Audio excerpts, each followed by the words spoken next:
আল্লাহ পাক রব্বুল আলামিন আমার নবীর শান ও মানকে কেমন করে বৃদ্ধি করেছেন। আল্লাহ পাক রব্বুল আলামিন আমার নবীর শান ও মানকে মানুষের মাঝে কেমন করে বৃদ্ধি করে দিয়েছেন, মানুষকে আমার নবীর শান ও মান কেমন করে প্রচার করে দিয়েছেন। আমার নবী একদিন বসে আছে, হঠাৎ করে আবু লাহাবের সন্তান উতাইবা আমার নবীর কাছে আসলেন। সাথে সাথে আবু লাহাবের সন্তান উতাইবা আমার নবীর কাছে এসে আমার নবীকে বলে, এ আল্লাহর রাসূল, তুমি আল্লাহর রাসূল দাবি করছো, তুমি আল্লাহর নবী দাবি করছো, আব্দুল্লাহর ছেলে মুহাম্মদ, তোমার উপর যে আল্লাহ একখানা আয়াত কারিমা নাযিল করেছে, ওয়ান নাজমি ইযা হাওয়া সুম্মা দানা ফাতাদাল্লা, অত্র আয়াত তোমার উপর যে নাযিল হয়েছে এটা আমি মানি না। এ কথা বলার পরে আবু লাহাবের সন্তান উতাইবা কিছু মদ পান করলেন। মদ পান করে আমার নবীর উপর এমন ভাবে আঘাত আনলো, আমার নবীর পরনে জুব্বা ছিঁড়ে ফেললেন। আমার নবীকে কষ্ট দিতে চাই, আমার নবীর চেহারা মুবারকের মধ্যে সেই থুতু নিক্ষেপ করতে চাই, যে নবী আমার নবীর যে চেহারার কথা আল্লাহ পবিত্র কোরআনের মধ্যে উল্লেখ করে দিয়েছেন, যেই নবীর চেহারা দেখে সাহাবায়ে কেরাম খোদার যন্ত্রণা ভুলে যেতেন। আল্লাহু আকবার বলেন। যেই নবীর চেহারা দেখে সাহাবায়ে কেরামরা নিজের খোদা পর্যন্ত নিবারণ করে নিতেন, যেই নবীর চেহারা দেখে সাহাবায়ে কেরামরা দিনের পর দিন পার করে দিতেন, ওই চেহারার মধ্যে উতাইবা থুতু নিক্ষেপ করতে চাই। আমার রাসূল দুহাত তুলে দিলেন, আল্লাহ,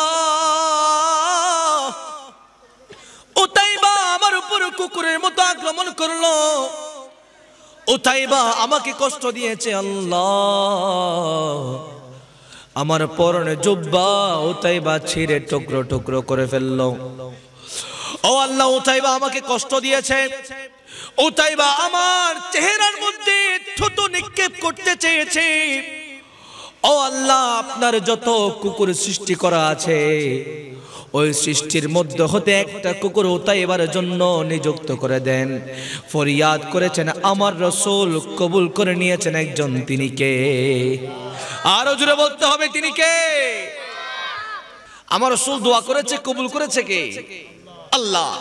ঠিক ওই দিন থেকে কিছুদিন পরে উতাইবা তার সঙ্গী সাথী বন্ধু বান্ধবদেরকে নিয়ে ব্যবসায়িক কাজে ঘর থেকে বের হলেন। ঘর থেকে যাওয়ার পরে তার ব্যবসায়ী ভাইদের সাথে যাইতে যাইতে শাম রাজ্যের রাজকা নামক একটা জায়গার মধ্যে তারা অবস্থান করলেন। গভীর রাত হয়ে গেল, সেখানে তারা তাঁবু ডাকলেন।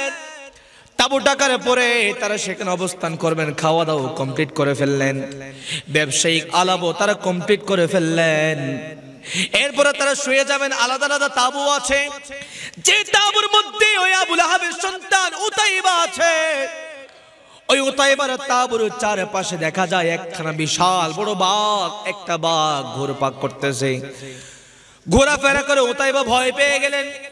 তার সঙ্গী সাথী যারা আছে সবাইকে ডাকলেন, এ আমার বন্ধু বান্ধবরা, আমার তাঁবুর চারপাশে একটা বাঘ দেখা যায়, এই বাঘ কোন রকম যাই না, আমার তো ভয় হয়, আমাকে একটু তোমরা প্রোটেকশন দাও। এরপরে শুরু হলো প্রোটেকশন। সবাই একসাথে এক তাঁবুর মধ্যে চলে আসলেন। এবার ওই উতাইবাকে মাঝখানে রাখলেন, তার সঙ্গী সাথীরা সবাই তাকে ঘেরাও করে ফেললেন। সবাই ঘুমাচ্ছে, ভাগ করে দেওয়া হলো, একদল ঘুমাবে, একদল উতাইবাকে পাহারা দেবে, আবার একদল ঘুমাবে আর একদল উতাইবাকে পাহারা দেবে।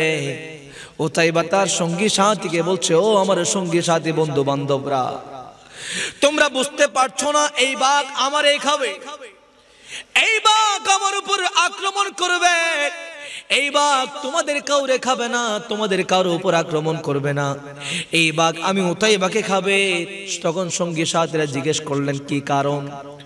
তখন উতাইবা বললেন, আজকে থেকে কিছুদিন আগে আমি আল্লাহর নবী মুহাম্মাদের কাছে গেলাম, তার উপর একখানা আয়াতে কারিমা নাযিল হয়েছিল, ওয়ান নাজমি ইযা হাওয়া সুম্মা দানা ফাতাদাল্লা। অত্র আয়াত আমি মানি না বলে মদ্যপান করে মাতাল অবস্থায় আব্দুল্লাহর ছেলে মুহাম্মদের উপর আমি আক্রমণ করেছিলাম। তাকে এত বেশি কষ্ট দিয়েছি, তার পরনে যে জামা ছিল ছিঁড়ে টুকরো টুকরো করে ফেললাম। জবান খুলে বলেন নাউযুবিল্লাহ। এরপরে আব্দুল্লাহর ছেলে মুহাম্মদ একখানা দোয়া করেছিল, সেই দোয়াটি হচ্ছে, আল্লাহ আমার চাচাতো ভাই উতাইবা আমাকে যেভাবে কষ্ট দিয়েছে কুকুরের মতো, তোমার সৃষ্টি থেকে একখানা কুকুর তার জন্য নিযুক্ত করে দাও। ওই সময় আব্দুল্লাহর ছেলে মুহাম্মদ আমার জন্য বদদোয়া করেছিল। আব্দুল্লাহর ছেলে আমার জন্য আল্লাহর দরবার থেকে একখানা বদদোয়া করেছিল। এই বাঘ কুকুর রূপে এসেছে। এই বাঘ মূলত ওই আব্দুল্লাহর ছেলে মুহাম্মদ যে দোয়া করলেন, সেই দোয়ার ফসল হচ্ছে এই বাঘ। এই বাঘ তোমাদের কাউরে খাবে না, তোমাদের কারো উপর আক্রমণ করবে না, তোমরা টেনশন করার কোনো প্রয়োজন নাই, এই বাঘ আমারে খাবে। এবার ঘুমাচ্ছিলেন, সঙ্গী সাথীরা বলছে, নয়, আমরা একজন তেজস্বী একজন যোদ্ধা, আমরা মুহূর্তে বাঘকে কতল করতে পারি, একটা বাঘ মেরে ফেলবো, সমস্যা কি, তুমি নিশ্চিন্তে ঘুমাও। দুই ভাগ করলো সঙ্গী সাথীদের মধ্যে, এক ভাগ তারে পাহারা দেবে, এক ভাগ ঘুমাবে। আবার যেই ভাগ ঘুমাবে, যে গ্রুপটা ঘুমাবে সেটা উঠবে, ওরা আবার ঘুমাবে, উতাইবাকে পাহারা দেবে। দেখা যায় গভীর রজনী কিছুক্ষণ পরে সবাই ঘুমাই গেলেন। এবার উতাইবা মাঝখানে আছে। ওই যে বাঘ যেটা তাঁবুর চারপাশে ঘোরাফেরা করতেছিল, সেই বাঘ ওই যে তাঁবুটা ছেদ করলেন, ভেতরে প্রবেশ করলেন, মাঝখানে উতাইবার কাছে আসলেন, এমন ভাবে আক্রমণ করেছে, পুরো শরীরের মাংস বিচ্ছিন্ন করে দিয়েছে, শরীর থেকে মাথা আলাদা করে দিয়েছে। সুবহানাল্লাহ। একটা মাংসও খাই নাই। বাঘ তো বাজি মানুষের মাংস খাই দেন না, বাঘরে জিন দিবি ইয়েন খাইবো, কিতাবল লেখেন দে ওই বাঘিবে উতাইবার একটা গুস্তও না খায়। তখন যিনি লেখক তিনি বলছে মূলত না খাওয়ার কারণ হচ্ছে উতাইবা ছিল গুস্তাখে রাসূল। বাঘ বলতেছে ধারণা করা হচ্ছে বাঘ গুস্তাখে রাসূলের গোশত খাবে না, কারণ সে একজন গুস্তাখে রাসূল, আমার নবীর শানে বিয়াদবি করেছে, তাকে শাস্তি দেওয়া ছিল বাঘের দায়িত্ব। সুবহানাল্লাহ। কথা বুঝছেন না? আর নবীর শানে বিয়াদবি গজি শাস্তি দিয়ে দেখো নাই, আল্লাহ শাস্তি দিয়ে কার মাধ্যমে? বাগর মাধ্যমে। নলি এদুগুণ মানুষ ব্যাগুণের বেদগুরু উতাইবারে কিলে দিচ্ছি, কারণ উতাইবা নবীর কষ্ট দিল দে, ঠিক কিনা হন না? বাঘ পর্যন্ত আর নবীরে চিননি, কিন্তু আর মানুষ রূপে কিছু শয়তান মালাউন আসি আর নবীর এক এক সময় দিয়ে এক একভাবে সম্বোধন করে, নাউজুবিল্লাহ হন না। আর নবীর বিবি হলের হতা হই আছে না নাই? নাম দিয়ে আন্তর্জাতিক মুফাসসিরে কোরআন, বড় রাগ বড় তোর মুফাসসিরে কোরআন, তোর মুফাসসির গিরে রাগ, যে মুফাসসির গিরে দিয়ে আমার নবীর শানে আঘাত হানস, এই মুফাসসির গিরে আমি মানি না, ঠিক কিনা বলেন? আর নবীর শানের মধ্যে আঘাত আনতে না, ও বাজি রে, কি গরর বাজি চা এন বাবা আল্লাহ লাঞ্ছনা করিব, অবাক হয়ে যাবি, ঠিক কিনা হন না? আর আল্লাহ ব্যাগিন সহ্য করিতে পারে আর নবীর শানে বিয়াদবি, কেউ আর নবীর শানে বিয়াদবি করে আর আল্লাহ সহ্য করিত না পারে। একদিন আন নবী ঘরের সামনে বইতে কি মন হালা, আমার নবী ঘরের সামনে বসে আছে, চোখ দিয়ে পানি পড়তেছে, আমার আল্লাহ জিবরাইলকে পাঠাইলেন, ও জিবরাইল আমার বন্ধুর কাছে যাও না, আমি আল্লাহ সবকিছু সহ্য করতে পারি, কিন্তু আমার বন্ধুর কষ্ট আমি আল্লাহ সহ্য করতে পারি না। সুবহানাল্লাহ। ও জিবরিল একটু যাও, আমার বন্ধুর কি হয়েছে? জিবরিল আসলেন, ইয়া রাসূলুল্লাহ আল্লাহর পক্ষ থেকে এলান নিয়ে এসেছি, আল্লাহ আপনার মন খারাপের যে মন ক্ষুণ্ণ হয়েছে, আপনি যে মনে কষ্ট পেয়েছেন, কষ্টের কারণ জানতে চেয়েছে। আল্লাহ তো জানে, আল্লাহ তো সবকিছু জানে, আলিমুন বিযাতিস সুদূর, কিন্তু ওই যে প্রেমের খেলা খেলার জন্য আমার আল্লাহ জিবরিলকে জিজ্ঞেস করতে, জিবরিল আমার বন্ধুর কাছে জিজ্ঞেস করো কি হয়েছে। ও জিবরাইল আমার বন্ধুকে বলো, চোখের সামনে যে পাহাড় উহুদ পাহাড় দেখা যায়, আমার বন্ধু যদি চায় ওই উহুদ পাহাড়কে স্বর্ণের পাহাড় বানাই দেব। সুবহানাল্লাহ। আমার বন্ধু যে জীর্ণ শীর্ণ ঘর যদি চাই মুহূর্তের মধ্যে রাজপ্রাসাদ করে দেব। জিবরাইল বললেন, ইয়া রাসূলুল্লাহ, আপনি যদি চান আল্লাহ আপনার ঘরকে রাজপ্রাসাদ করে দেবে। তখন আমার রাসূল বললেন, ও জিবরাইল, আমার স্বর্ণের পাহাড় প্রয়োজন নাই। ও জিবরাইল, আমার রাজপ্রাসাদের প্রয়োজন নাই, আমার বিলাসবহুল জীবন যাপনের প্রয়োজন নাই। আল্লাহকে বলো না আমার গুনাহগার উম্মতদেরকে মাফ করে দেবে। সুবহানাল্লাহ। দেখেন, আল্লাহ আমার রাসূল আমাদের কথা বলে নাই, কিন্তু অথচ আমরা উম্মতরা আমার নবীর শানে বিয়াদবি করিয়াছি না নাই? আল্লাহ সামান্য আমার নবীর মনে কষ্ট পেয়েছে, আমার নবীর চোখ দিয়ে পানি পড়তেছে, এই চোখের পানি আমার আল্লাহ সহ্য করতে পারে না বলে জিবরিলকে পাঠাই দিল। আর তুমি বান্দা আমার নবীকে বিভিন্ন ভাবে কটূক্তি করো, আমার নবীর বিবিদেরকে নিয়ে কথা বলো, আমার নবীর হায়াতে জিন্দেগি নিয়ে কথা বলো, আমার নবীর ব্যবসা বাণিজ্য, আমার নবীর জীবন পরিচার, আমার নবীর জীবন আদর্শ নিয়ে তুমি প্রশ্ন তোলো। নাউজুবিল্লাহ বলেন। এরা হচ্ছে মানুষরূপী মালাউন। এরা যা করে কখনো কোনো বিধর্মীয় করার সাহস পায় নাই, ঠিক কিনা বলেন না? আমার নবী যখন হায়াতে জিন্দেগিতে আমার নবী শান আঘাত এনেছে, ফারুক আজম তলোয়ার খুলে দিলেন, কে বান্দা আছো আমার নবীর শানে বিয়াদবি করবে, আসো আমার সামনে আসো, গর্দান আলাদা করে দেব। সুবহানাল্লাহ। ফারুক আজম থাকতে এটা আর মনে বর্তমান সময় যদি ফারুক আজমের আমল থাকতো, ইউনোরা কতল গরণ ওয়াজিবে গিয়ে ফরজ ডাইরেক্ট যাইরে কতল করে দিত। মাহফিল চলন অবস্থার মধ্যে, মাহফিল চলা অবস্থায় যে মাহফিলে আমার নবীর শানে কটূক্তি করতেছে, ফারুক আজম থাকলে গর্দান আলাদা করে দিতেন, আলাদা। একদিন আমার নবীর কাছে একজন মুসলমান, একজন বিধর্মী, দুইজন আসলেন। তাদের মাঝে জায়গা জমি নিয়ে সমস্যা ছিল। মুসলমানেরও জায়গা ছিল, বিধর্মীরও জায়গা ছিল, জায়গা নিয়ে ঝামেলা। আমার নবীর কাছে আসলেন। বিধর্মী বলে, তোমাদের নবী মুহাম্মদুর রাসূলুল্লাহ তিনি ন্যায় বিচার করেন, তিনি কখনো অন্যায় বিচার করেন না, তার কাছে যাব। ওই মুসলমান ব্যক্তি এবং বিধর্মী ব্যক্তি আমার নবীর কাছে আসলেন বিচার করার জন্য। আমার নবীর কাছে আসলেন বিচার দেওয়ার জন্য। আমার নবী দুই পক্ষের বক্তব্য ভালো করে শুনলেন, এরপরে সারে জমিন গেলেন, ভালো করে সব কিছু অবলোকন করলেন। এরপরে দেখা যায় মুসলমান ব্যক্তিরা অন্যায় করতেছে। আমার নবী মুসলমান ব্যক্তিটাকে বললেন, তুমি অন্যায় করছো। মূলত ওই জায়গার মালিক ওই বিধর্মী। আমার নবী বিধর্মীর পক্ষে রায় দিলেন, কারণ বিধর্মী হকের মধ্যে ছিলেন। এরপরে মুসলমান ব্যক্তি বলে, এই বিচার আমি মানি না, আমি ফারুক আজমের কাছে যাব, ফারুক আজমের কাছে গিয়ে আমি বিচার পেশ করব। এ কথা বলে মুসলমান ব্যক্তিটা ওই আমার রাসূল পাকের দরবার থেকে বের হয়ে গেলেন। দুইজন এবার ফারুক আজমের কাছে গেলেন। ফারুক আজমকে ওই বিচার উপস্থাপন করলেন। ও ফারুক আজম, আমাদের এই জায়গা জমি নিয়ে সমস্যা ছিল, আপনার কাছে আসলাম বিচার করে দেওয়ার জন্য। ফারুক আজম জিজ্ঞেস করে, এর পূর্বে কার কাছে গিয়েছিলে বিচারের জন্য? তখন তারা একই সাথে বললেন, মুহাম্মদুর রাসূলুল্লাহ সাল্লাল্লাহু আলাইহি ওয়াসাল্লামের কাছে গিয়েছিলাম। বলে, আমার নবী কি ফয়সালা দিয়েছে?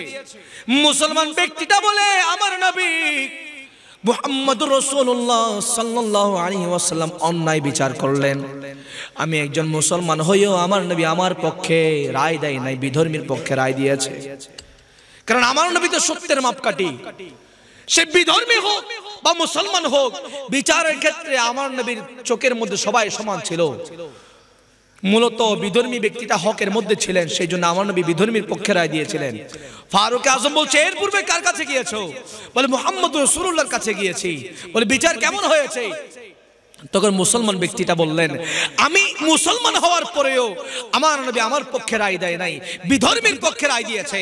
এই বিচার আমি মানি না, এই জন্য আপনার কাছে আসলাম, আপনি বিচার করে দেন। ফারুক আজম বললেন, একটু অপেক্ষা করো, আমি ভেতরে যাব আর আসবো, এরপরে ফয়সালা করে দেব। ফারুক আজম ভেতরে গেলেন, তরবারি হাতে নিলেন, বাইরে আসলেন, খাপ থেকে ওই তরবারিটা উন্মুক্ত করলেন, সাথে সাথে ওই মুসলমান ব্যক্তিটার গর্দান আলাদা করে দিলেন। সুবহানাল্লাহ। ফারুক আজম বলছে, যে মুসলমান আমার নবীর বিচার মানে না, এই মুসলমান পৃথিবীর জমিনে বেঁচে থাকার এক মুহূর্ত অধিকার নাই। সুবহানাল্লাহ। যেখানে আমার নবীর বিচার না মানার কারণে ওই মুসলমান ব্যক্তিকে ফারুক আজম কতল করে দিয়েছে, এবার চিন্তা করেন না বর্তমান সময়ে ফারুক আজম থাকলে যারা আমার নবীর শানে বেয়াদবি করছে তাদের অবস্থা কি হতো? ঠিক কিনা বলেন না? আল্লাহ পাক রব্বুল আলামিন আমাদেরকে সঠিক বুঝ দান করুক, আমিন বলেন। দুরূদ শরীফ পড়েন, আল্লাহুম্মা সাল্লি মাওলানা মুহাম্মদ ওয়া আলা আলি মাওলানা। আমার রাসূল পাক সাল্লাল্লাহু আলাইহি ওয়াসাল্লাম বলছেন, লা ইউমিনু আহাদুকুম, তোমাদের মধ্যে কেউ ঈমানদার নয়। লা ইউমিনু আহাদুকুম হাত্তা আকুনা আহাব্বা ইলাইহি মিন ওয়ালিদিহি ওয়া ওয়ালাদিহি ওয়ান নাসি আজমাইন, তোমাদের পরিবার পরিজন সন্তান সন্ততি ধন সম্পদ যা কিছু আছে সবগুলো থেকে যতক্ষণ পর্যন্ত না তোমাদের কাছে আমি রাসূল প্রিয় হতে পারবো না, ততক্ষণ পর্যন্ত তুমি পূর্ণাঙ্গ ঈমানদার না। হাদিস আমার রাসূলের আনাস বিন মালিক রাদিয়াল্লাহু তাআলা আনহু বর্ণনা করেছেন। দুনিয়া উল্টে যেতে পারে, আমার নবীর হাদিস কি মিথ্যা হতে পারে? হতা হন না মিথ্যা হতে পারে? মিথ্যা হতে পারে না। কেমন শান ও আজমত ওয়ালা ছিলেন আমার নবী। আমার নবীর শানে আঘাত আনছো তুমি, আমার নবীর শানে আঘাত আনতেছো। আমার নবীর শান ও আজমতকে বাড়ানোর দায়িত্ব নিয়েছেন কে? ডর করে হন না কে? ওয়ারাফানা লাকা যিকরাক, এটা আমার বানানো কথা নয়, এটা আল্লাহর বাণী, এটা আল্লাহর বাণী, এটা আল্লাহর আয়াত, এটা আল্লাহর পবিত্র কোরআনুল কারীমের আয়াত। আমার আল্লাহ বলেছেন, সুতরাং আমার নবীর শান ও মান নিয়ে ক্ষুণ্ণ করিও না কিয়ামতের ময়দান। এখানে কেউ কি বলতে পারবে নামাজ পড়ে জান্নাতে যেতে পারবে? ইশারার নামাজ সবাই পড়েছেন? একদম পর্যন্ত এশারের নামাজ বলতে পারবে বুকে হাত দিয়ে আমার এশারের নামাজ কবুল হয়েছে? উনি কি বাজি হইতে পারবেন না? এশারের নামাজ যে ফজ্জুন আর ফজ্জি কেউ হইতে পারবে না, এশারের নামাজ কবুলই 100% হইতে পারবে না, পারিবেন না?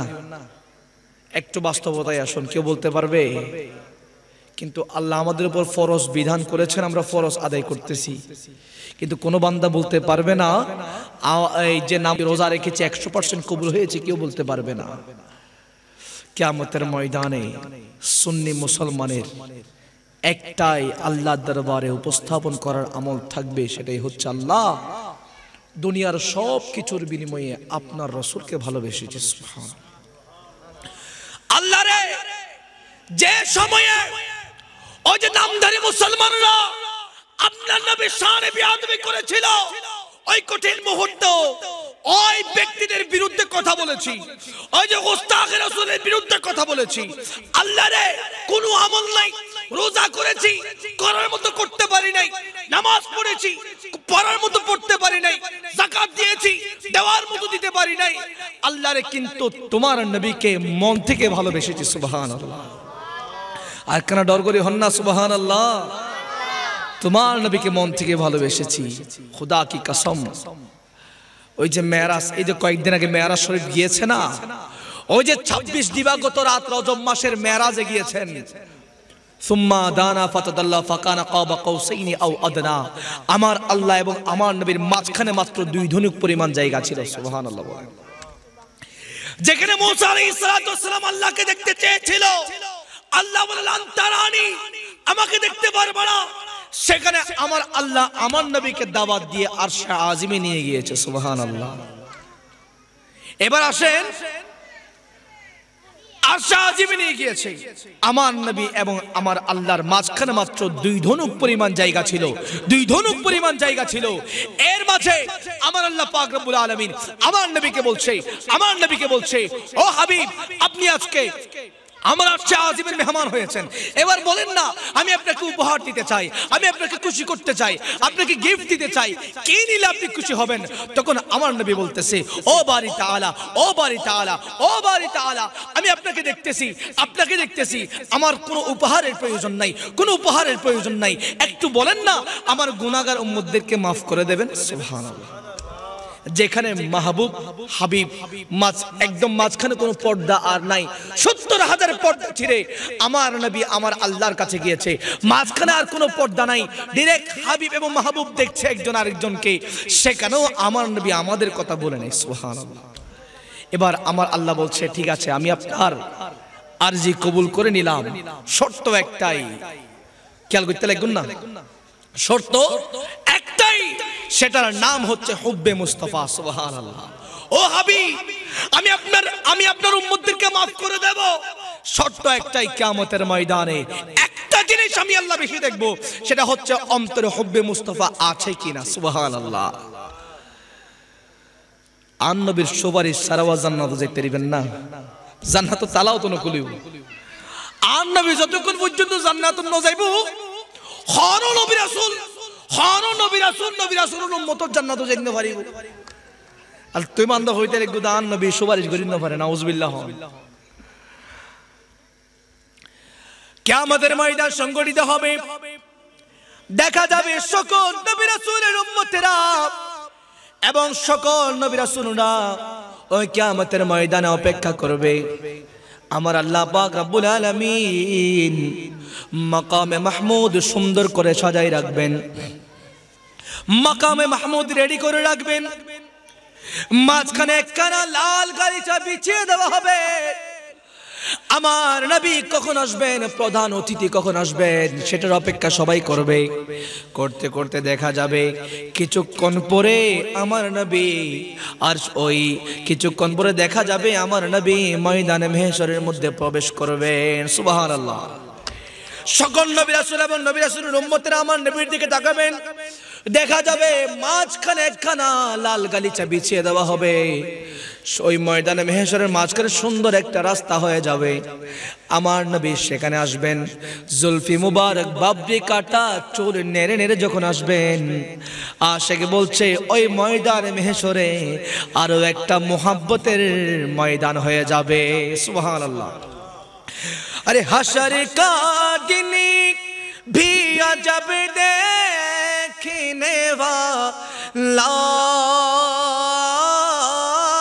होगा कि जुल्फ लहरा के वो जब आएगी, अरे फिर कयामत में भी एक रे कयामत होगी।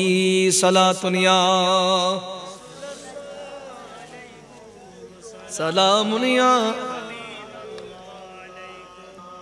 তো হইতাম চাইলাম দি আন নবীরে ভালোবাসন করিব, আন নবীর যদি ভালোবাসার মতো বাসিত পাইছো, নামাজ পড়লি কবুল, রোজা রাখিলি কবুল, হজ করলি কবুল, যাকাত দিলি কবুল, কিন্তু আন নবীর ভালোবাসা লয় যদি তুই বান্দার মনের মধ্যে বিন্দু মাত্র প্রশ্ন থাকে, এতে তুই হজ গজ্জু নামর আগে হাজি লাগাইতে পারজু দেরি বাজি, কিন্তু মূলত আল্লাহর দরবারে তোর হজ ন ফুসে, তুই নামাজ পড়তে লাগু, মানুষ তোর নামাজি হজ দেরি, কিন্তু তোর নামাজ আর আল্লাহ পর্যন্ত ন ফুসে।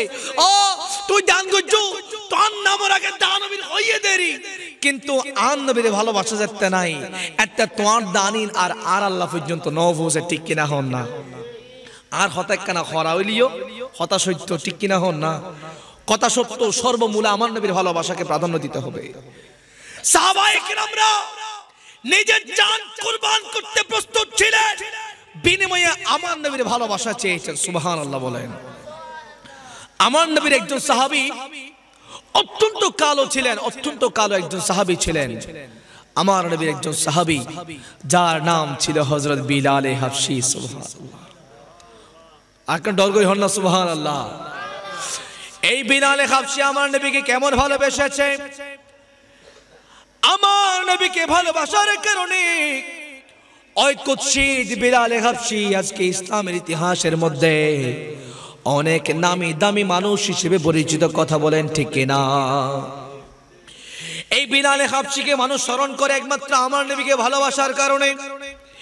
এই বিলালে হাবশিকে ইসলামের প্রথম মুয়াজ্জিন বানিয়ে দিয়েছেন আমার আল্লাহ শুধুমাত্র আমার নবীকে ভালোবাসার কারণে।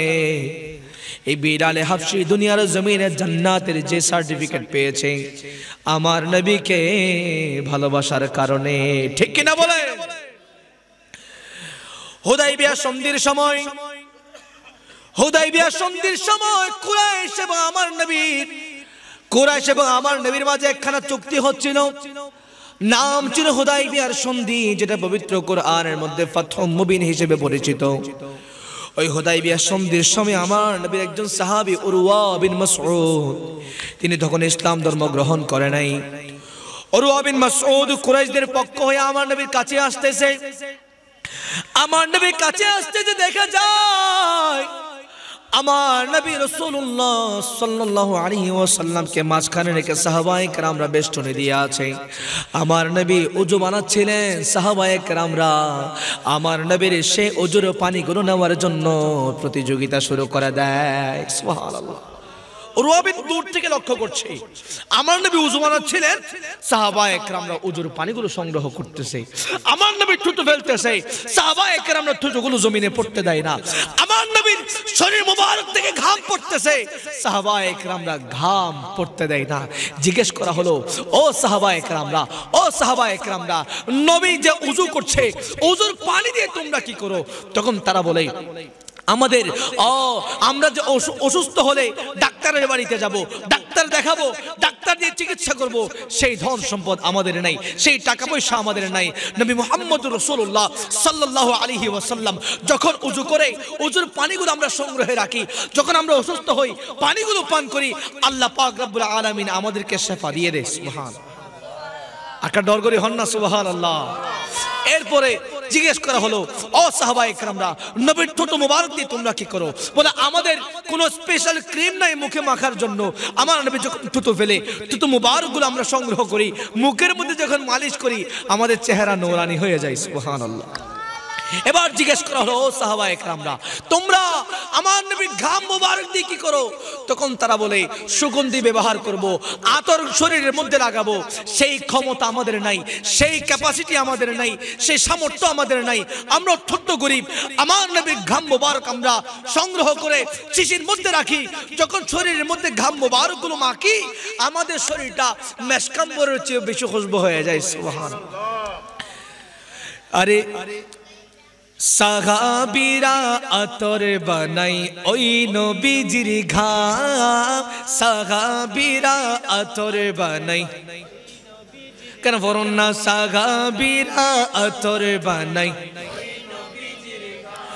আরে শোনো জানো মানো কেমন আমার নবীজি, যাহার পাগল চন্দ্র সূর্য তারকারা জি, যাহার পাগল চন্দ্র সূর্য তারকারা জি। তোমরা আরো শুনবানি সুন্দর কাহিনী, জান্নাতের ওই রোমে রোমে লেখা নবীর নাম, জান্নাতের ওই রোমে রোমে লেখা নবীর নাম। রহমতে আলম নবী নূরে মুজাসসাম, সাহাবীরা আতর বানাই ঘাম মোবারক, সাহাবীরা আতর বানাই ওই নবীজির ঘাম। সুবহানাল্লাহ বলেন। এটাই ছিল সাহাবায়ে কেরামের আকীদা, এটাই ছিল সাহাবায়ে কেরামের বিশ্বাস, এটাই ছিল সাহাবায়ে কেরামের ঈমান। জোরে করে বলেন সুবহানাল্লাহ। রাস্তা অনেকটা, শাখা প্রশাখা অনেক, কিন্তু গিয়ে মিলিত হচ্ছে আমার নবীর ভালোবাসায়। ঠিক কিনা বলেন? এবার আসেন আমার নবী রাসূলুল্লাহ সাল্লাল্লাহু আলাইহি ওয়াসাল্লাম যে মেরাজ করেছিলেন, একটু মেরাজের কাছে আসি বর্তমান সময়টাকে একটু বোঝানোর জন্য। আমার নবী যখন আল্লাহর কাছে গিয়েছে, আমার আল্লাহ পাক রব্বুল আলামিন আমার নবীকে বলছে, ও আমার হাবিব, ও আমার হাবিব, দেখেন না আমি আপনাকে সৃষ্টি করার কারণে আরশে আজিম বানিয়েছি, এইটা বানিয়েছি, ওইটা বানিয়েছি, জান্নাত বানিয়েছি, জাহান্নাম বানিয়েছি, আলমে আরওয়া বানিয়েছি, এইভাবে করে লৌহে মাহফুজ বানিয়েছি, এভাবে প্রথম থেকে সপ্তম আসমান বানিয়েছি, সবগুলো আমার নবীকে দেখাচ্ছিলেন। দেখাইতে দেখাইতে আমার নবীকে বললেন, ও আমার বন্ধু হাবিবুল্লাহ, একটু দেখেন না, জান্নাতের মধ্যে আসেন, জান্নাতের মধ্যে দেখেন না, জান্নাতের মধ্যে আপনার উম্মতদের জন্য আমি কি নাজ নিয়ামত সৃষ্টি করে রেখেছি। সুবহানাল্লাহ। এরপর আমার নবী জান্নাতে গেলেন। যাওয়ার পর দেখা যায় আমার নবী দেখাচ্ছে, আমার নবীকে দেখাচ্ছে, আল্লাহ এই নিয়ামতটা সৃষ্টি করেছি, এটা সৃষ্টি করেছি, ওইটা করেছি। জান্নাতের মধ্যে যা কিছু আমার আল্লাহ বানিয়েছে সব কিছু আমার নবী দেখেছেন। আমার নবী খুশি হয়ে গিয়েছে। সুবহানাল্লাহ। এরপরে যখন আমার নবীকে জাহান্নামের বর্ণনা দেওয়া হলো, কিসের বাবা?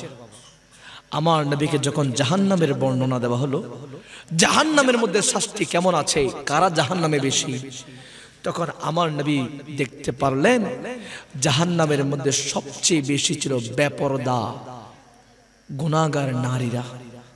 কাদেরকে বেশি দেখেছে আমার নবী? বেপরদা নারীদেরকে বেশি দেখেছে। স্বামীর কথা মানে না এমন নারীদেরকে বেশি দেখেছে। নারীদের সংখ্যা বেশি হওয়ার কারণ কি ছিল? মেইন রিজনটা হচ্ছে আমার মা বোনেরা পর্দা থেকে সরে গিয়েছে। আমার মা বোনদের আদর্শ হওয়ার কথা ছিল মা ফাতেমা জাহরা। আমার নবী, আমার মা বোনদের আইডল হওয়ার কথা ছিল আমার মা আমিনা রাদিয়াল্লাহু তাআলা আনহা। আমার মা বোনদের আইডল হওয়ার কথা ছিল হযরত রাবিয়া বসরি রাদিয়াল্লাহু তাআলা আনহা। কিন্তু আমার মা বোনদের আইডল হয়ে গিয়েছে ওই ইন্ডিয়ার বিভিন্ন সিনেমার নায়িকারা। ঠিক কিনা বলেন না?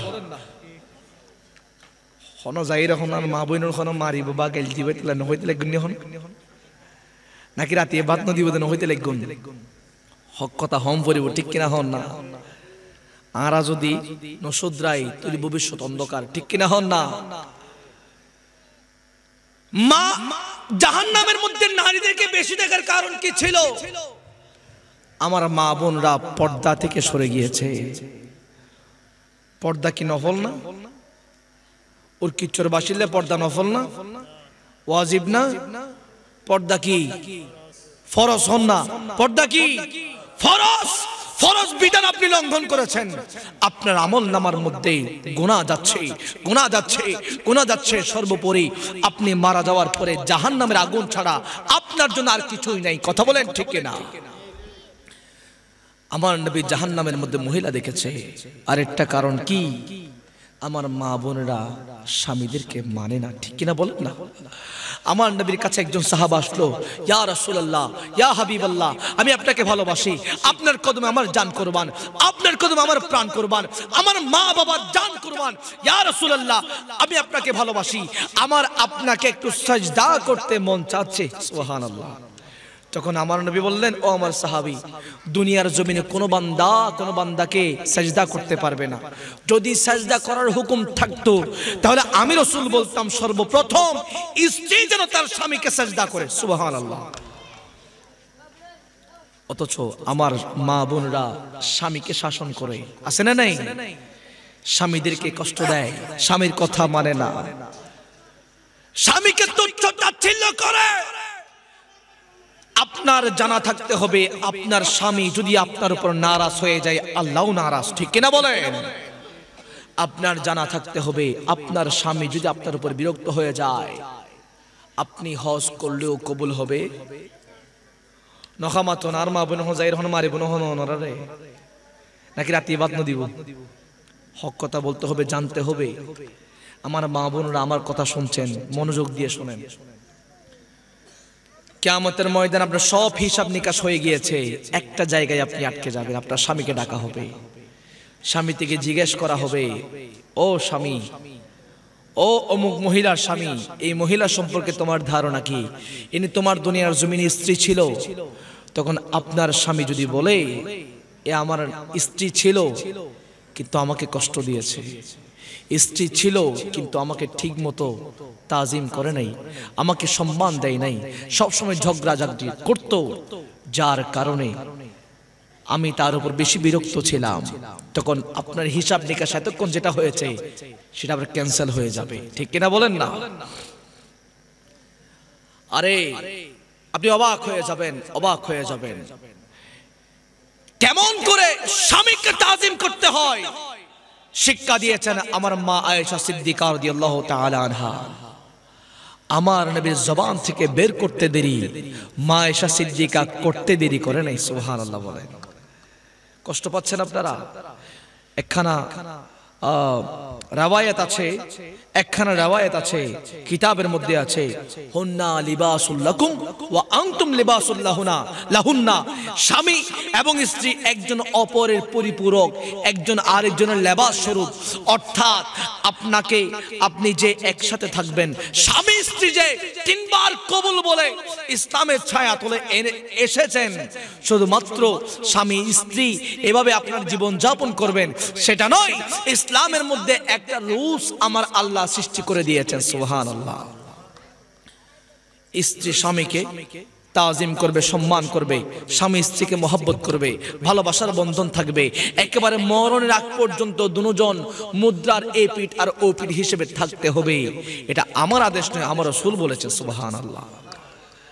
আপনি সারাক্ষণ স্বামীর সাথে খেড়ে ফেড়ে করেন, কিতাবের মধ্যে আছে স্ত্রী স্বামীর সেবা করবে, কিন্তু বর্তমান সময়ে আমার স্মার্ট মা বোনেরা কি করে, ওয়া জায়দর বাপ আই চাটা বানেন না পারি, এক কাপ চা মানে আর হাসানো আছে না নাই, খাবো দুই না পারি নাই আই না পাইছি মারা তোর সমস্যা করে, আর তোর সামন মধ্যে আতর স্কিনের মধ্যে সমস্যা করে, আই খাবার দুই না পাইজম তুই কেন খাবার কিন্তু দিও, আছে না নাই?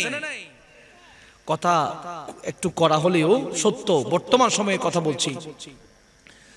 আর একটা সময় এমন অবস্থা ছিল, আমার দাদির কথা বলি, দাদিরা আমাদেরকে বলেছে, এমন একটা সময় ছিল স্ত্রী তার স্বামীর নামটা পর্যন্ত মুখের মধ্যে আনতো না, বেয়াদবি হবে বলে। ঠিক কিনা বলেন? অমুকের বাপ হইতো দেয়, ঠিক কিনা হন না? এমন একটা অবস্থা ছিল। কিন্তু বর্তমান সময়ে ডিরেক্ট নাম ধরে স্বামীটা, এটা আমি আবার মানে বর্তমান সময় যেটা চলমান সেটার কথা বলছি। এরপরে বলে কম্পেয়ার করে স্বামীর সাথে অন্যজনকে, বলে আমার বড় বোনের জামাই আমার বোনকে সপ্তাহে একবার পার্লারে নিয়ে যায়, ব্রু ফ্লাগ করায়, চুল কালার করায়, তুমি কেন পারো না? তোমারও দিতে হবে। অথচ স্বামী পুরা দিন রোদে পড়ে টাকা ইনকাম করে এসেছে, ঘরের মধ্যে শান্তিতে একটু ঘুমাবে, ঘুমের মধ্যে গেল এবার গেড়ের ফেরের শুরু হয়ে গেল। ঠিক কিনা বলেন না? বলে আগামী সপ্তাহে আমার খালাতো বোনের বিয়ে, দামি শাড়িটা যদি আমি পড়তে না পারি বিয়েতে যাব না, পার্লারে যদি যাইতে না পারি বিয়েতে যাব না, ব্রু ফ্লাগ করতে না পারলে বিয়েতে যাব না, চুল কালার করতে না পারলে বিয়েতে যাব না। এটা হচ্ছে আমার বর্তমান সময়ে নারীদের অবস্থা। অথচ কিতাবের মধ্যে আছে আপনার একজন মহিলার সৌন্দর্য তার স্বামীকে দেখানো ছাড়া আর কাউরে দেখানো জায়েজ ইচ্ছা আছে? আল্লাহ আছে না? হলো নাই। একজন স্ত্রীর সৌন্দর্য তার স্বামী ছাড়া আর কাউরে দেখাইতে পারবে না। পর্দা ফরজ। পর্দা কি? ফরজ। আপনি বেপর্দায় কোন পুরুষের সামনে গিয়েছেন, আপনার ফরজ বিধান লঙ্ঘন হয়েছে। ফরজ বিধান যদি লঙ্ঘন হয়, ওয়াল্লাহি আল্লাহর শপথ, আপনার আমলনামার মধ্যে গুনাহ লিপিবদ্ধ হচ্ছে। ঠিক কিনা বলেন না? আল্লাহ পাক রব্বুল আলামিন আমাদেরকে হেফাজত করুক, আমিন বলেন। আমার নবী সতর্ক করে দিয়েছেন, ও আমার মা বোনরা, আমি যখন জাহান্নামের বর্ণনা দেখলাম, জাহান্নামের মধ্যে আমি অনেক মহিলা দেখেছি, বেপরদা নারীদের দেখেছি, স্বামীর কথা মানে না এমন নারীদের দেখেছি, বিভিন্ন ভাবে চলাফেরা করেছে, তাদেরকে দেখেছি, যাদের জবানের কোনো হেফাজত ছিল না তাদেরকে দেখেছি। ও আমার মা বোনরা, তোমরা একটু হেফাজত থাকো, তোমরা জাহান্নাম থেকে নিজেকে হেফাজত রাখো। পশ্চিমা কালচার যেটা ফলো হচ্ছে ওইটা থেকে আল্লাহ আমার নারী সমাজকে হেফাজত করুক, আমিন বলেন। একটা ডরগরি হন না, আমিন। এরপরে আসেন, আমার নবী সতর্ক করেছেন, আমার নবীর সতর্কতা, যে সতর্কতা দিয়েছেন সে অনুযায়ী আমাদের উপর আমাদের চলার দরকার আছে না নাই? আর একটু উচ্চ আওয়াজে বলতে হবে, আছে না নাই? আল্লাহ আমাদের সকলকে কবুল করুক, আমিন বলেন। আল্লাহুম্মা সাল্লি মাওলানা মুহাম্মদ ওয়া আলা আলি মাওলানা।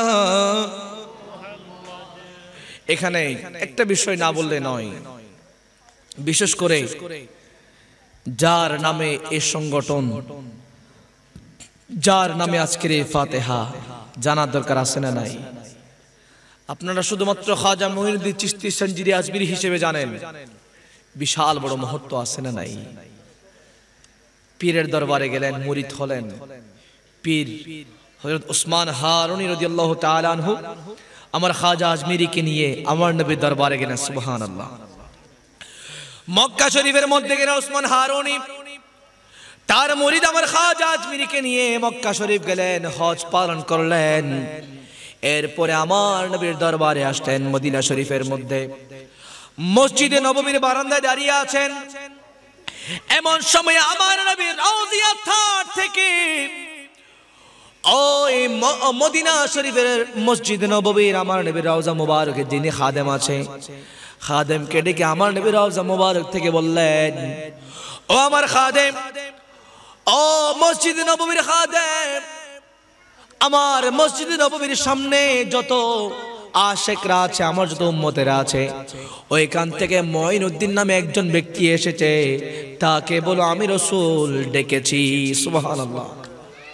এবার এই কথা শোনার পরে খাদেম আসলেন, বের হলেন, বের হয়ে বলতেছে, মুঈনুদ্দিন নামে কে আছো? আমার নবী ডেকেছে। সুবহানাল্লাহ।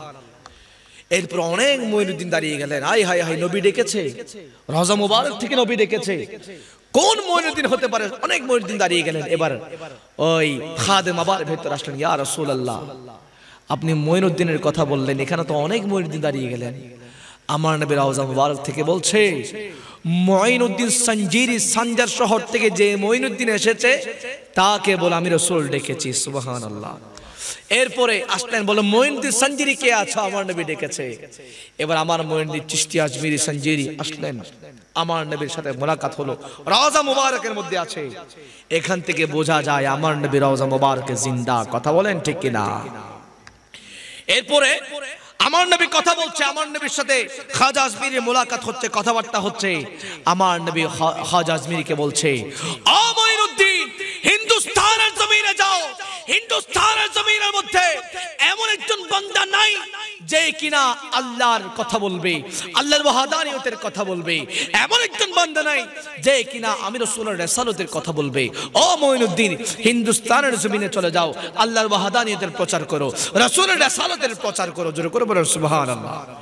এরপর আমার নবী যে বলেছে হিন্দুস্তানের জমিনে আসার জন্য, আমার খাজা আজমিরি হিন্দুস্তানের জমিনে আসলেন। যখন এসেছে একটা বান্দা নাই মুসলমান ধর্ম গ্রহণ করেছে, এমন কেউ নাই। আমার খাজা আজমিরি ইসলাম ধর্ম প্রচার করতে লাগলেন। করতে করতে এমন অবস্থা হয়েছে, খাজা আজমিরি যেদিন এসেছিলেন হিন্দুস্তানের জমিনে, একটা মুসলমানও ছিল না। যেদিন আমার খাজা আজমিরি দুনিয়া থেকে পর্দা করবেন, ওই আমার খাজা আজমিরের জানাজার মধ্যে 90 লক্ষ মুসলমান শরীক হয়েছে। সুবহানাল্লাহ।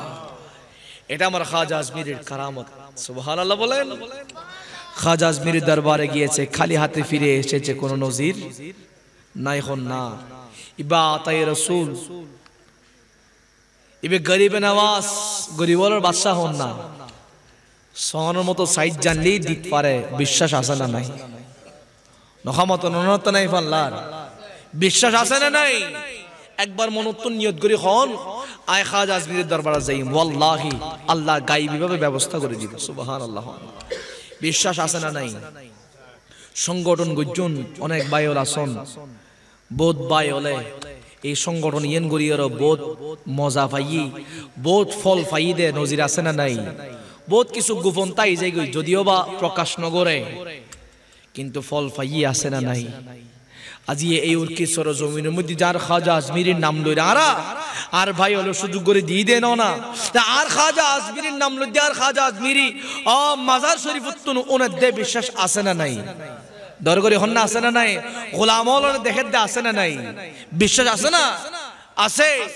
এভাবে সংগঠনের যে ভাই হল কষ্ট করত আর খাজা আজমিরি দেখে, যদি ওসিলা করে দোয়া করন, দোয়া কবুলে যাব। দরগরি হন না? সুবহানাল্লাহ। আর খাজা আজমিরি ক্যাঙ্গুরি ইসলাম ধর্ম গ্রহণ করছেন। একদিন আর খাজা আজমিরি একখান বন, বিশাল বড় জঙ্গল দিয়ে যায়। এমন সময় দেখা যায় গভীর জঙ্গল, গভীর জঙ্গল, মানুষজন বসবাস করবে এমন কোন বিশ্বাস নাই। মানুষজন বসবাস করবে এমনটা বোঝা যায় না। কিছু দূর গিয়ে দেখা যায় ধোঁয়া। আমার খাজা আজমিরি বুঝতে পারলেন এই বন জঙ্গলের মধ্যে মানুষ বসবাস করে। এরপর খাজা আজমিরি যাইতে ধোঁয়াকে লক্ষ্য করে ওই যে মানুষগুলো ধোঁয়া জ্বালায় ওইখানে চলে গেলেন। দেখা যায় মানুষগুলো ওই আগুনকে মাঝখানে রেখে সবাই আগুনের পূজা করছে। খাজা আজমিরি তাদের কাছে গেলেন, জিজ্ঞেস করলেন, ও আল্লাহর বান্দা, তোমরা কি করছো? কোন কিসের ইবাদত করছো? তখন তারা সকলে একই সাথে একইভাবে একই জবানে বললেন, আমরা সবাই অগ্নি দেবতার পূজা করছি। নাউযুবিল্লাহ। আমার খাজা আজমিরি বলল, অগ্নি দেবতা বলতে কি? বলে এই আগুন একটা দেবতা, কারণ আমরা যখন আগুনের উপর হাত দিই এই আগুন আমাদের হাতকে পুড়িয়ে ফেলতে পারে, যার কারণে আমরা তার নাম দিয়েছি অগ্নি দেবতা। নাউযুবিল্লাহ বলেন। খাজা আজমিরি বললেন, ওয়াল্লাহি আল্লাহর শপথ করে বলছি, আল্লাহ যতক্ষণ পর্যন্ত না হুকুম করবে না এই আগুন আমি মঈনুদ্দিনের একটা পশমও পড়াইতে পারবে না। এবার সবাই অবাক হয়ে গেল, এই কি বলছেন আপনি আল্লাহর বান্দা? আমরা শত বছর হাজার বছর ধরে এই আগুনের পূজা করছি, আপনি কেমনে বলছেন এই আগুন আপনাকে পুরাইতে পারবে না? এবার ডিসিশন হয়ে গেল, সবাইকে আনলেন, উকিল নজির আনলেন, বিচারক আনলেন। যদি এই আগুন যদি খাজা আজমিরির পশম নয় শরীর যদি পুরাইতে পারে, তাহলে আমার খাজা আজমিরি তাদের ধর্ম গ্রহণ করবে।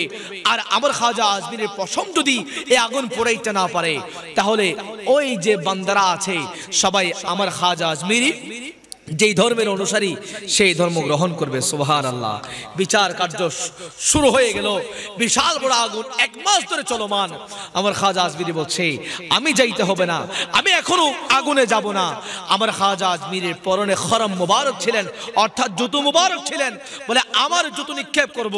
তখন আমার খাজা আজমিরি যখন এইভাবে আগুনের মধ্যে যখন জুতো নিক্ষেপ করলেন, কিতাবের মধ্যে রাখতেছে 1 মাস ধরে যে চলমান আগুন ছিল, আমার খাজা আজমিরি জুতা নিক্ষেপ করার সাথে সাথে আগুন তো নিভে গিয়েছে। যে 1 মাস ধরে যে এখানে আগুন জ্বলতেছিল কেউ বুঝতেই পারে নাই। সুবহানাল্লাহ। সবাই অবাক হয়ে গেলেন, নাই হাই রে, ইনি তো সাধারণ কেউ নেই, নিশ্চয়ই আল্লাহর বলি। সাথে সাথে সবাই বলেন, হুজুর বিয়াদবি হয়ে গিয়েছে, আমরা ভুলের মধ্যে ছিলাম, হুজুর আমাদেরকে মাফ করে দেন। আপনি যেই ধর্মের মধ্যে আছেন ইসলাম ধর্ম, আমাদেরকে ইসলাম ধর্মের মধ্যে কবুল করায় নেন। সুবহানাল্লাহ। ইসলাম ধর্মে আমাদেরকে দাখিল করাইলেন। এইভাবে করে আমার খাজা আজমিরি ইসলাম ধর্ম প্রচার করেছে হিন্দুস্তানের জমিনে। আমার খাজা আজমিরিকে কষ্ট দিয়েছিল রাজা জয়পাল, আনা সাগরের পানি বন্ধ করে দিয়েছে, উযু করতে পারতেছে না। খাজা আজমিরি খাদিমকে পাঠাইলেন, রাজা জয়পালকে বলো আমার কিছু লাগবে না, আমার কোনো বেশি পানি নেই, শুধুমাত্র একটা বদনা পানি নেব। দেয় না, বারবার রিকোয়েস্ট করে দেয় না। খাজা আজমিরি রিকোয়েস্ট করলেন, একটা বদনা পানি নিতে যাবে। বদনা ডুবাইলেন আনা সাগরে, পুরা আনা সাগরের পানি বদনার ভিতরে চলে আসলো। সুবহানাল্লাহ। কারামত হক আমার আল্লাহ আউলিয়া কেরামদেরকে দিয়েছেন। নবুয়ত বন্ধ হয়ে গিয়েছে, আমার নবীর মাধ্যমে নবুয়তের জারি শেষ, বেলায়েতের ধারা, বেলায়েতের ঝর্ণা শুরু করে দিয়েছে। কিয়ামত পর্যন্ত আল্লাহর ওলিরা আসবে। সুবহানাল্লাহ বলেন। এরপরে আমার খাজা আজমিরি যাচ্ছেন, এভাবে যখন ডুবাইলেন, ডুবানোর পরে দেখা যায় পুরা আনা সাগরের পানি বদনার ভিতরে ঢুকে গেছে। সুবহানাল্লাহ। এবার আমার খাজা আজমিরি পানি নিয়ে চলে আসলেন, পুরা হিন্দুস্তানের জমি শুকনা হয়ে গিয়েছে। পরে রাজা জয়পাল সহ সবাই আসলেন আমার খাজা আজমিরির কদমে, ভুল হয়ে গিয়েছে হুজুর, পানিটা ফিরাই দেন, না হলে পিপাসায় মারা যাব, পানির অভাবে মারা যাব। আমার খাজা আজমিরের শানে বিয়াদবি করেছে, আল্লাহ উত্তম ফয়সালা করে দিয়েছে, ঠিক কিনা বলেন না? এরপরে পানি আবার ঢাললেন, আনা সাগর আবার ভরপুর হয়ে গেল। সুবহানাল্লাহ। আল্লাহর ওলি কারামত হক, আল্লাহর ওলিরা হক, আল্লাহর ওলির শানে বিয়াদবি করা যাবে না? আল্লাহ আমার আল্লাহ আমার নবীর মাধ্যমে বলছেন মান আদালি ওয়ালিয়ান ফাকাদ আযানতু বিল হারব, যে বান্দারা আল্লাহর ওলিদের বিরোধিতা করবে, আল্লাহর ওলিদের শানে বেয়াদবি করবে, আমার আল্লাহ তাদের বিরুদ্ধে যুদ্ধ ঘোষণা করে দেয়। প্রমাণ আছে না নাই? কিছুদিন আগে ওনারা সাইন দেখুন বাজি মাজার ভাঙ্গি দেয়, দেখুন না, দেখুন না মাজার ভাঙ্গি দেয়। আর মুরব্বি বাজি করতে পারেন না যে এটা ওই যোগ্য দল আছে যারা কিনা আল্লাহর ওলির মাজার মধ্যে হামলা করছে। আর আল্লাহ হদ্দে মান আযানতুলি ওয়ালিয়ান ফাকাদ আযানতু বিল হারব, যারা আর আল্লাহর ওলির শানে বেয়াদবি করছে আর আল্লাহ ইতার বিরুদ্ধে যুদ্ধ ঘোষণা করে দি। যুদ্ধ বলতে সুন্নি ও জাইরা তলোয়ার দিয়ে ইতার আল্লাহ মারামারি গজ্জি দেন, গজ্জি না ন করে মুর্শিদপুর দরবার দেখুন ডেক পর্যন্ত চুরি করে ফেলি, দেখুন না বাজি মুরিদলে যে গুরুসল দি গুরুসল পর্যন্ত এমনি হতে মাজার, হতে মাজার হারাম, মাজার জিয়ারত হারাম, তো চুরি করি করে গুরুজি কিনে এমনি রাতে গভীর রাতে জড়াই রাখাই জানো না বাজি হাই কিনা চুরি করি করে তারা যাই বেগিন এমনি ডেক পর্যন্ত লইনো সোডা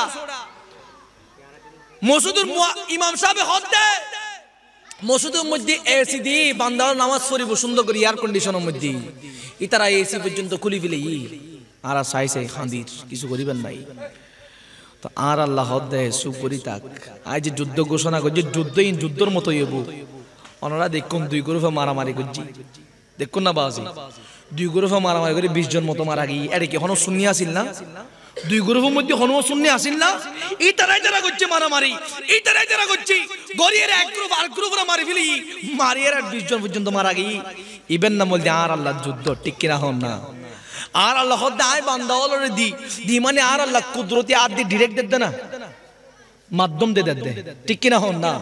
মনে করো আই যে আজি এসছি আর হাদিয়া দিবেন, এখন আই কি হইতে পারছুম না? আর রিজিকের মালিক ওনারা আই কি হইতে পারছুম না? আই কান মাদ্রাসার মধ্যে চাকরি করি 1 মাস পরে আর বেতন দেয়, তাই কি হইতে পারছুম না? মাদ্রাসা পরিচালনা কমিটি আর চলার মাদ্রাসার পরিচালনা কমিটি আর রিজিক দাতা হইতে পারছুম না? নয়, মূলত রিজিকের মালিক আর আল্লাহ, আর আল্লাহ আর দে কিন্তু মাধ্যম দিয়ে রে ঠিক কিনা হন না? আর আল্লাহ ডাইরেক্ট নদের অনেক কোম্পানির চাকরি করতে লাগে মালিক ওনারা 1 মাস পরে বেতন দেয়, অনেকে হইতে মালিক আর চলার নয়, আর আল্লাহ সালাদ দেয় ওনরে। আর আল্লাহ যেদিন অনর আত্মায়েন যেদিন অনর রু সৃষ্টি করছি এদিন অনর রিজিকের তালিকা আর আল্লাহ ঘুরে ফেলি ব্যাগিং সিস্টেম করে শুধুমাত্র আর আল্লাহ মাধ্যম দিয়ে দেয় ঠিক কিনা হন না? আল্লাহ আর সৃষ্টি করছি বিশ্বাস আছে না নাই? আই কিছু কথা বুঝি বেলা হইতে ভাসি আল্লাহ যে আর সৃষ্টি করছি বিশ্বাস আছে না নাই? বিশ্বাস আছে না নাই? আল্লাহ আর সৃষ্টি করছি কিন্তু অনেক যদি দুনিয়ার হিসাব করন দেখা যাচ্ছে আর তো আর মার গর্ব তো নেছি ও বুঝছেন খেয়াল করছেন বাজি তার আবার গালি নদী বুঝিয়ে রে দেখা যাচ্ছে আর তো আর মার গর্ব তো নেছি আল্লাহ সৃষ্টি কেন করছি? প্রশ্ন আছে না নাই? আর আল্লাহ সৃষ্টি করছি সৃষ্টি করিয়ে আর মার রেহেমের মাধ্যমে আর মা এবং আর বাপুর মাধ্যমে আল্লাহ আর দুনিয়ার আলো দেখাই দেয় ঠিক কিনা হন না? ইবল দি সিস্টেম আর আল্লাহ মাধ্যম দিয়ে দেয়। তা আল্লাহর বলিরাও আল্লাহর বলিও কলেও মাধ্যম দিয়ে রে আর আরে বহুত কিছু দিয়ে আর আল্লাহ আল্লাহর বলিওর মাধ্যমে বহুত কিছু দিয়ে দেন নজির আছে না নাই? আর গাজী দিন মিল ইমাম শেরে বাংলা রহমাতুল্লাহ নামুন্নুন নরা নামুন্নুন না গভীর রজনী আর ইমাম শেরে বাংলা মাহবিলুত তুনজার অন নদী ফারিবু বিশাল বিশাল বিশাল ঢেউ কেউ যাইতে না পারে কেউ ফার নইব আর ইমাম শেরে বাংলা হদা আর কেন ফার করাই দিছ না হন মাঝি আর ইমাম শেরে বাংলার নৌসিনের হঠাৎ করে বাসামিয়া মাঝি নামের একজন মাঝি আর ইমাম শেরে বাংলার চিনি ফেলি হদ হুজুর আইউন অনরা আইলো যাইউন এবার যাচ্ছে যাইতে যাইতে মাছ পথে গেলেন পার হয়ে গেলেন আমার গাজী দিন মিল্লাত বলতেছে ওই বাসামিয়া মাঝিকে ও মাঝি হ শোনা তুই কি লাইবু তুই যে আজ গভীর রাতে আর যে পার করে দিস হটিয়া হ হদ হুজুর রাতে টিয়া ফিশন হলাইবু হদে কি লাইবু তুই হদ হুজুর আই বুড়ো হয়ে গে আর তো হনো সন্তান নাই আই বুড়ো হয়ে গে আর বিড়ের মধ্যে বাতি জ্বালাইবো তুই কেউ নাই আর জামাইবো দুনো বুড়ো হয়ে গে হুজুর একখানা দোয়া করুন না আল্লাহ যেন আরোগ্য সন্তান দেয় সুবহানাল্লাহ।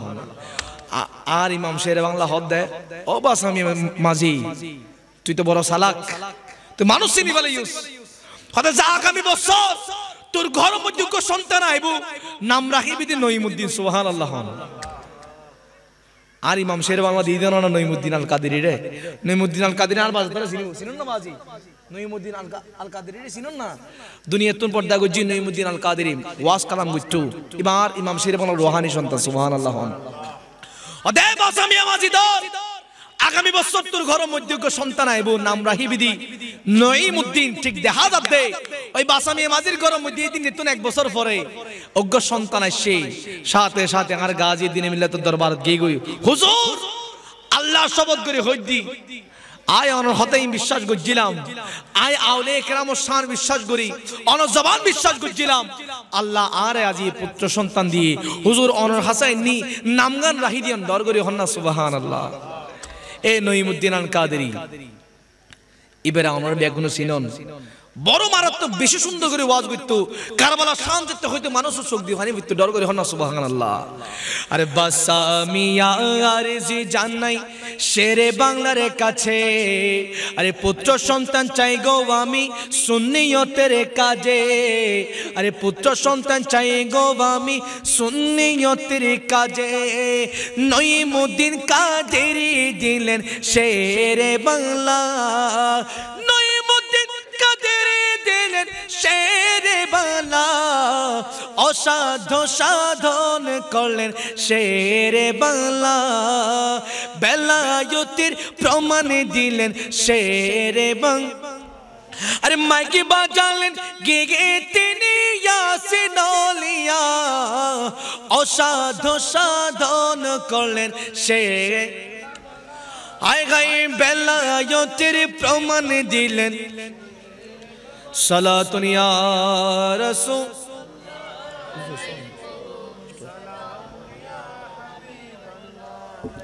আল্লাহর ওলিয়র কারামত হক ইম বিশ্বাস করিবেন, আল্লাহর ওলিয়র দরবারত যাবেন, যিকরুস সালিহিন কাফারা, যিকরুস সালিহিন যারা আল্লাহ সালেহ ইতারার জিকির করিবেন গুনার কাফারা হয়ে যাবে ডর করে হন্না। সুবহানাল্লাহ। বেশি করে শুকরিয়া জানাই আজি যারা মাহফিল ইন্তজাম করছেন, তাবরুকের ব্যবস্থা আছে না বাজি আছে না, তাবরুকের ব্যবস্থা করছি না মারহাবা হন না, তাবরুকের ব্যবস্থা করছি আন নবীর হাদিসল দি তুতঈমুত তাআম ওয়া তাকরাউস সালাম, তুতঈমুত তাআম উত্তম আমল দি বান্দার খাওয়ান। সুবহানাল্লাহ। মাহফিল কমিটি ওলা আজিয়ে উত্তম আমল জিয়েন বান্দাওয়ালরা খাবে বেলাই প্ল্যান গুজি আর নবীর শান আর মাহফিল গুজি আর খাজা আজমিরের শান আর মাহফিল গুজি আল্লাহ কবুল করে কামিল হন। শুধুমাত্র ইয়ে নলি নইব এরে ওনারা সন্তান তাকিলেই এইভাবে যে ইসলামী সংগঠন আছে এটার লগে যোগ করে দিবেন কিনলে হইতার না বাজি। আজিয়ে বর্তমান সময় যদি অন্য যদি বিবেচনা করতে যান দেখা যায় বোধ ইয়াং জেনারেশন সবচেয়ে বেশি বিপদমুখী, ঠিক কিনা হন না? চুল হাইট্য যাতে হতে নেমার জিবে হারিয়ে দিও, হত্যা লইতে যাতে ফ্যান লইতে যাতে হতে ইন্ডিয়ার বাইরের নায়ক জিবে আছে ইবে জিবে বুঝিবে দিও, ঠিক কিনা হন না? যেতে এভাবে ইসলামের সংগঠনে কিন্তু যেতে যুক্ত হয়ে যাবে গুই এতে দেখা যাবে এতে বিভিন্ন সভার মধ্যে বইয়ের মিটিংয়ের মধ্যে বইয়ের মাহফিলের মধ্যে বইয়ের এতে আর ইন্ডিয়ার নায়ক নয় এতে ওই বান্দাইবের জীবন আদর্শ হয়ে যাবে আন নবীর আদর্শ। সুবহানাল্লাহ। ইয়াং জেনারেশন দেখা যাচ্ছে যেতে দেখিবেন উগ্র ফুয়া ওপেনলি সিগারেট খার মানা করিবেন হার অনিয়ত বহুত বড় কিন্তু পাবইত পারে নেশার সর্বপ্রথম জিনিস টেবিবেন আমাদের সিগারেট যাতে খার আস্তে করে মানা করিবেন আর কেন ওষুধ নখাইছে এভাবে করে মানা করিবেন। যদি যদি হন দেখি এবার এটা তো আর ফোয়ানো এটা তো ওই তোর বাড়ির ফোয়া কিনলে মানা করতাম দেখা যায় বোধে 2-3 মাস পরে অনর্গ ইটার যোগ দিয়ে সিগারেট খাত, ঠিক কিনা হন না? অন যদি 2 মাস আগে যদি অনে ওই ফোয়া বেরো যদি মানা করতেন তাহলে অনর ফুয়া সিগারেট তুমি দূরে দেখতো ঠিক কিনা হন না দেখা যাচ্ছে অনর উগ্র ফুয়া স্কুলের সামনে কি এর টিজিং করেন অনেক মানা ন করন অনেক নিষেধ ন করন অনেক হইন দিত তার ফুয়া ন এটা তো ওইটারও বাড়ির ফুয়া আই কিনলে মনে করতাম আই কিনলে মনে করি আফসারাফ ঝামেলার মধ্যে বাঁচতাম অনেক সিন্ধে একজন দেখা যেত 2-3 মাস পরে ওই ইফতিজিউর কাতারের মধ্যে ফুয়া অনর্গ উজুক দি ঠিক কিনা হন না আর উর্কিচ্চর হযরত খাজা গরিব নওয়াজ স্মৃতি সংসদের বাইরে রোড হইম এই জিনিসগুলোর প্রতিও খেয়াল রাখবেন হারণ সমাজে অনরার শুধুমাত্র মাহফিল গলি নইব যুব সমাজেরও বিপদত্ব রক্ষা করানোর দায়িত্ব আছে না নাই সুন্দর সমাজ বিনির্মাণ করার দরকার আছে না নাই ফুয়াইগি নতুন আগামী দিনের মধ্যে আগামী দিনে উগ্র জালাল আজহারি হইব জালালউদ্দিন আল কাদেরী হইব নঈমুদ্দিন আল কাদেরী হইব ইমাম শেরে বাংলা হইব এটা লেবুলির আগে ইগুনরা আর তো রেডি করন পড়ব ঠিক কিনা হন না সব সময় ফলোরে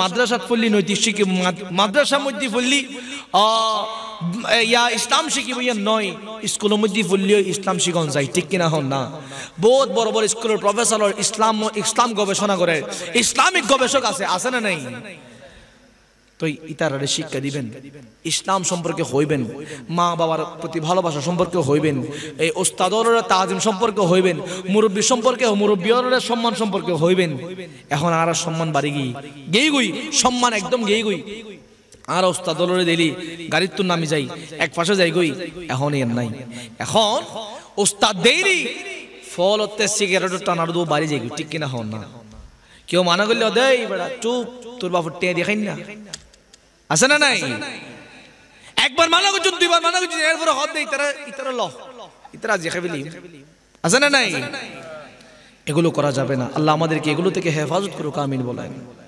উস্তাদ বড় মুরব্বী যারা আছে সম্মান করার চেষ্টা করবেন মুরব্বী বাবাদেরকে সম্মান করবেন এগুলো হচ্ছে আদব ঠিক কিনা হন না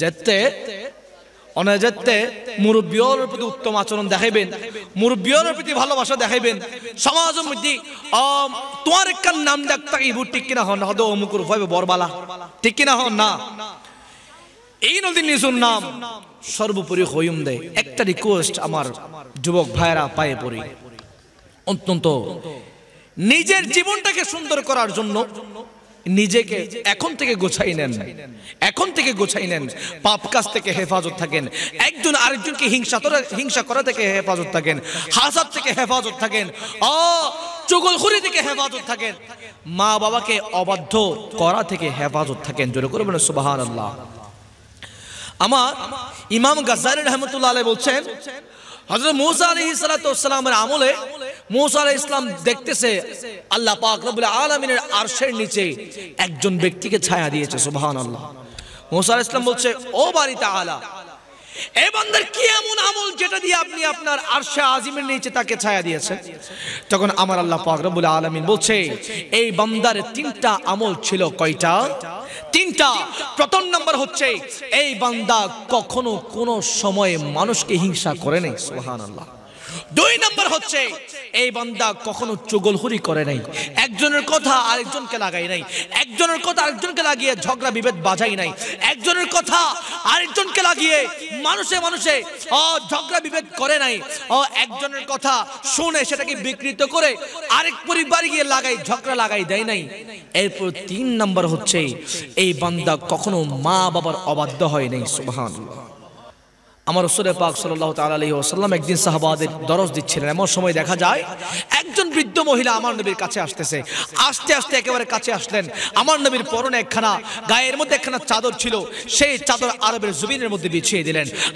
ওই মহিলাকে বললেন আম্মা আপনি এই চাদরের উপরে হেঁটে হেঁটে আমার দিকে আসুন তখন ওই মহিলাটা আমার নবীর চাদরের উপরে হেঁটে হেঁটে আসতেছে আস্তে আমার নবীর কাছে আসলেন দুইজন অনেক কথা হলো আমার নবী সালাম করলেন অনেক কথা হলো অনেক তাজিম হলো এরপর মহিলাটা চলে গেলেন সাহাবায়ে কেরাম বলতেছে ইয়া রাসূলুল্লাহ ইয়া হাবিবাল্লাহ আপনার কদমে আমার জান কুরবান আমার মা বাবার জান কুরবান একটা প্রশ্ন জানতে চাই ও ইয়া রাসূলুল্লাহ যেই চাদর মুবারক ধরে ধরে আমরা চুমু খাই যেই চাদর মুবারক ধরে ধরে আমরা শরীরের মধ্যে মালিশ করি ইয়া রাসূলুল্লাহ সেই চাদর আপনি আরবের জমিনে বিছিয়ে দিয়েছেন ইয়া রাসূলুল্লাহ একটু বলেন না সেই চাদর আরবের মধ্যে বিছিয়ে দিয়েছেন তো নয়, মহিলা আবার সেই চাদরের উপর হেঁটে হেঁটে এসেছে এই মহিলাটাকে। তখন আমার নবী বললেন, ও সাহাবারা শোনো না, আমি তো এতিম ছিলাম, আমার জন্মের আগে বাবাকে হারিয়েছি, জন্মের 6 বছর বয়সে মাকে হারিয়েছি, মায়ের মায়া মমতা তেমন পাই নাই, মার ভালোবাসা তেমন পাই নাই।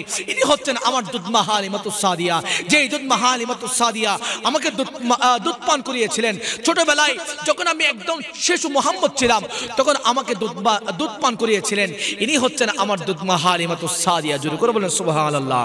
আমার নবী দুধমা হালিমাতুস সাদিয়াকে তাজিম করার মাধ্যমে পুরো পৃথিবীবাসীকে জানিয়ে দিয়েছেন, ও আমার উম্মতেরা, তুমি যত বড় হও না কেন কখনো মা বাবাকে সম্মান করতে দ্বিধাবোধ করবে না। সুবহানাল্লাহ। আমার নবী তো দু জাহানের বাদশা, নবিকুল শিরোমণি, সকল সৃষ্টির মূল। আমার নবী কেন একজন মহিলাকে সম্মান করবে? নয়। আমার নবী একজন মহিলাকে, আমার নবী দুধমা হালিমাতুস সাদিয়াকে সম্মান করে মানুষকে মেসেজ দিয়েছেন, উম্মতদেরকে মেসেজ দিয়েছেন, তুমি যত বড়ই হও না কেন, মা বাবা যখন তোমার কাছে আসবে তখন তোমার মা বাবা সর্বোচ্চ সম্মান, সর্বোচ্চ তাজিম, সর্বোচ্চ ভালোবাসা দেখানো, প্রদর্শন করা তুমি বান্দার একান্ত কর্তব্য। কথা বলেন ঠিক কিনা? আমার নবীর কাছে আসলো সাহাবা, ইয়া রাসূলুল্লাহ, আমার ঘরের মধ্যে মাও আছে বাবাও আছে, কে বেশি প্রিয়? আমার নবী বলতেছে তোমার মা। আবার জিজ্ঞেস করলেন, আমার নবী বলতেছে তোমার মা। আবার জিজ্ঞেস করলেন, আমার নবী বলতেছে তোমার মা। চতুর্থবার জিজ্ঞেস করলেন, আমার নবী বলতেছে তোমার বাবা। 3 বার মায়ের কথা বলেছে, চতুর্থবার বাবার কথা বলেছে, চতুর্থবার 3 বার মায়ের কথা বলার মেন রিজন কি জানেন নি রে বাবা? মা যখন আমাদেরকে গর্ভে ধারণ করে, মা যখন আমাদেরকে গর্ভের মধ্যে রেখেছে, যখন আমরা গর্ভের মধ্যে নাড়াচড়া করতাম, এক পেটের ব্যথায় মা যখন আল্লাহ বলে চিৎকার করে মনে হয় আরশে আজিম পর্যন্ত কেঁপে উঠতো। কথা বলেন ঠিক কিনা? এত কষ্ট করেছে মা। অনেক মা তো সন্তান জন্ম দিতে গিয়ে মারাও গিয়েছে, আছে না নাই? অনেক এতিম আছে, জিজ্ঞেস করলাম তুমি এতিম কেন? অনেক বলে আমার বাবাও তো মারা গিয়েছে, আমার মাও আমি জন্মের সময় মারা গিয়েছে, আছে না নাই? এই জন্য মা বাবা কখনো তাদেরকে অবজ্ঞা করা যাবে না, তাদেরকে ভালোবাসবেন। মা বাবার কদমের নিচে জান্নাত। কথা বলেন ঠিক কিনা?